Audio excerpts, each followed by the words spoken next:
U.S. President Barack Obama wrapped up his trip to the Middle East on Saturday with a walking tour of the ancient city of Petra in Jordan.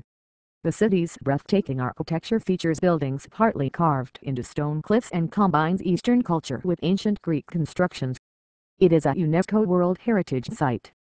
Obama was accompanied on a leisurely tour through Petra's steep red rock formations by a University of Jordan tourism professor, with all other visitors kept well away, except for a few stray cats.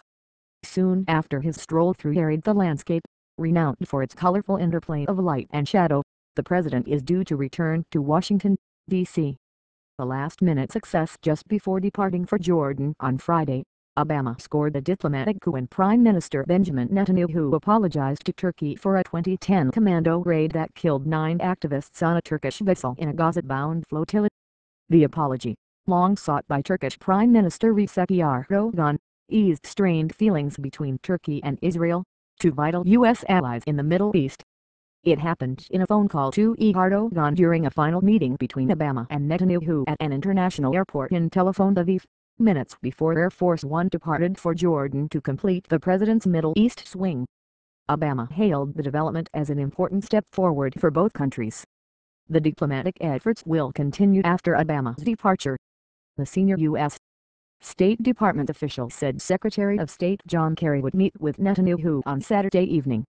Before that, Kerry will meet with Palestinian Authority President Mahmoud Abbas to continue the conversations they started with President Obama and the Secretary earlier this week, the official said.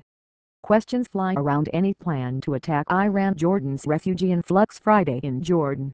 Obama focused on the civil war in neighboring Syria, with King Abdullah telling reporters that the conflict has already caused 460,000 refugees to flood his country and more are on the way.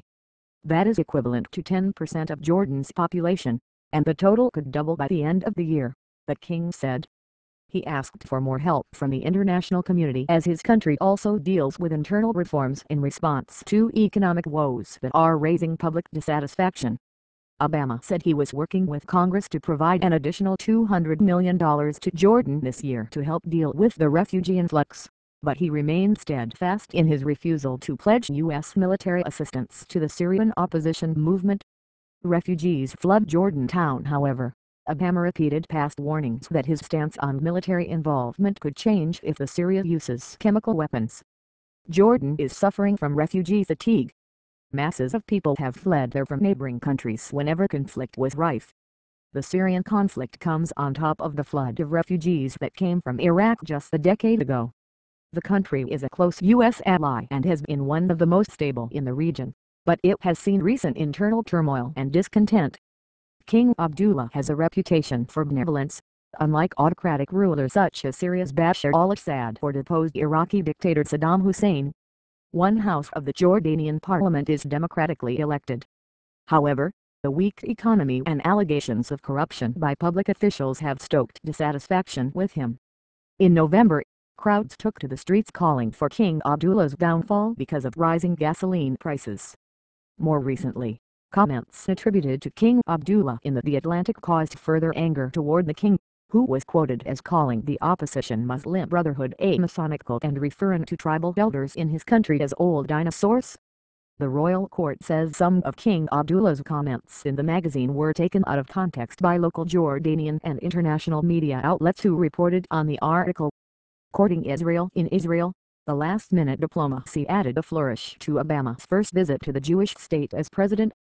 While the two nations have a key strategic partnership, with the United States supplying military aid and diplomatic support as Israel's most vital ally, Obama and Netanyahu had famously frosty relations during the president's first term.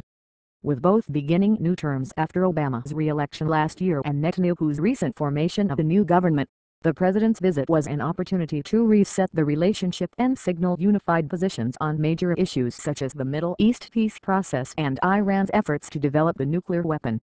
Obama and Netanyahu met several times during the president's 3 days in Israel, which also included the state dinner where Israeli President Shimon Peres awarded him the country's highest civilian honor.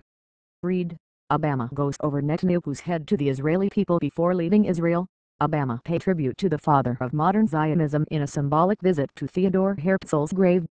Joined by Peres, Netanyahu and Kerry, Obama also visited the grave of former Prime Minister Yitzhak Rabin, who was assassinated in 1995. Obama placed a stone at each grave from the grounds of the Martin Luther King Jr. Memorial in Washington in a gesture to link the African-American struggle for freedom with the struggle by the Israeli people for a homeland. The president also visited the Holocaust Memorial Yad Vashem, where he turned up the eternal flame of remembrance of the millions of Jewish victims of Nazi death camps in World War II. Read, Obama. Netanyahu offered unified stance on Iran fairness for the Palestinians in Israel. Obama urged young Israelis in a speech to pressure their leaders to seek peace with Palestinians. He asked Israelis to empathize with the plight of Palestinians, and he drew applause when he criticized the Israeli government's controversial policy of building new settlements in disputed territories.